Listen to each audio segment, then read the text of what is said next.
The moment Sarah walked into the upscale restaurant, she knew she'd made a terrible mistake.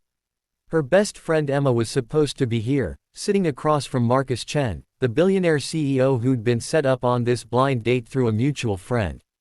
But Emma's grandmother had fallen ill an hour ago, and in her panic, Emma had begged Sarah to come explain in person, because Marcus had specifically requested no phones at dinner, wanting an authentic connection. Now, watching the impeccably dressed man stand politely as she approached his table, Sarah felt her heart hammer against her ribs. This was wrong. All of it. Emma, Marcus asked, his dark eyes warm as he pulled out her chair.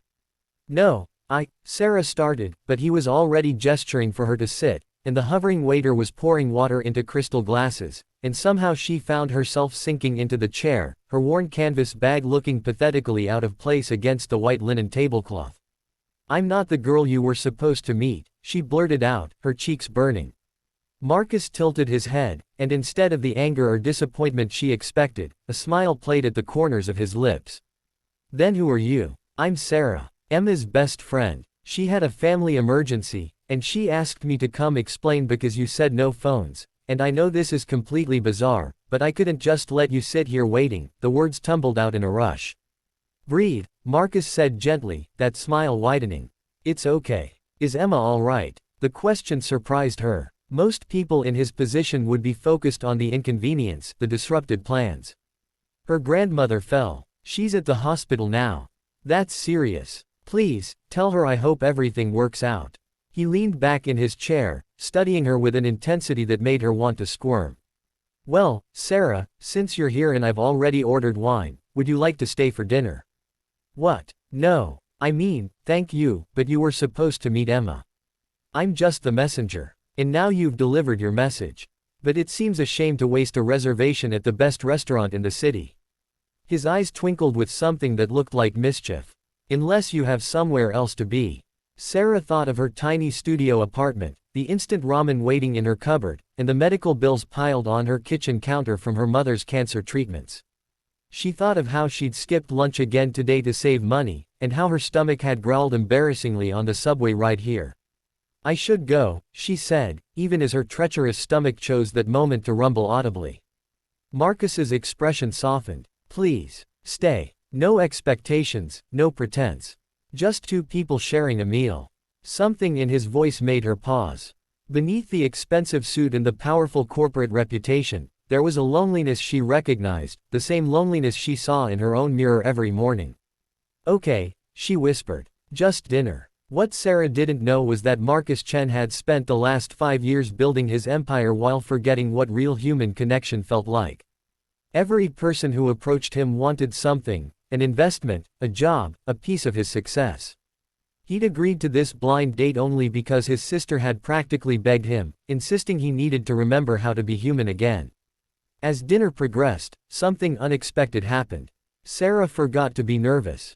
She forgot about the price tags on the menu that made her dizzy and the diamond-dripping woman at the next table who kept staring at them. Instead, she found herself talking to Marcus like he was just a person, because that's how he made her feel. "I'm a teacher," she told him, when he asked about her work. "3rd grade. It doesn't pay much, but there's this moment when a kid finally understands something they've been struggling with, and their whole face lights up. Nothing compares to that." "You love it," Marcus observed. "I do. Even though I'm working 2 other jobs just to keep my head above water." The words slipped out before she could stop them, and she immediately wanted to take them back.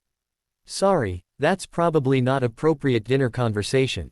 "Why not? It's honest." He set down his wine glass. "What are the other jobs?" "I tutor on weekends and I freelance as a copywriter at night. My mom's sick, and the medical bills." She trailed off, embarrassed. "I'm sorry. You don't need to hear about this." "I want to hear about it," Marcus said quietly. "When my parents were alive, my mother had cancer too.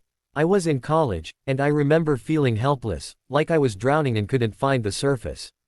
The vulnerability in his voice made Sarah's eyes burn with sudden tears. "That's exactly it. That's exactly how it feels." They talked for 3 hours. The restaurant staff began preparing to close, and neither of them noticed. Sarah told him about her students, about the little girl who brought her dandelions every morning, About the boy who struggled with reading but had a gift for seeing patterns no one else could. Marcus told her about the pressure of running a company, about the loneliness at the top, about how he'd forgotten what it felt like to have a conversation where someone wasn't trying to impress him or use him. "You're different," he said finally. "You're real." Sarah laughed, a little sadly. "That's because I'm not trying to be anything. You weren't supposed to meet me, remember? Maybe that's exactly why we needed to meet." When the check came, Sarah reflexively reached for her bag, even though she knew her bank account was nearly empty. Marcus waved her off with a gentle smile. As they walked outside into the cool night air, he turned to her. "Can I ask you something?" "Sure. What's the one thing that would make the biggest difference in your life right now?" Sarah considered lying, but something about the evening had stripped away her usual defenses. "Honestly, if my mom's medical bills were paid, I could stop working myself to exhaustion. I could actually be present for my students instead of falling asleep over their papers.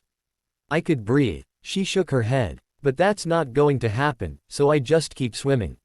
Marcus didn't respond immediately. Instead, he asked, "How do you get home?"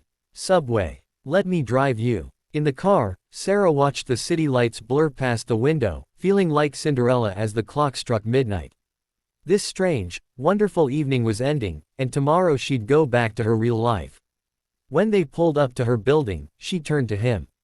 "Thank you for tonight, for making a weird situation into something really special." "Sarah," Marcus said, his voice serious, "would you object to me handling your mother's medical bills?" Her heart stopped. "What? No, absolutely not. I couldn't." "You could, and you should. Not because I expect anything in return. Not because I'm trying to impress you. But because you spent your evening making sure a stranger didn't feel stood up, and because you work 3 jobs to care for someone you love, and because kindness like yours should be rewarded." He pulled out his phone. "Send me the hospital information.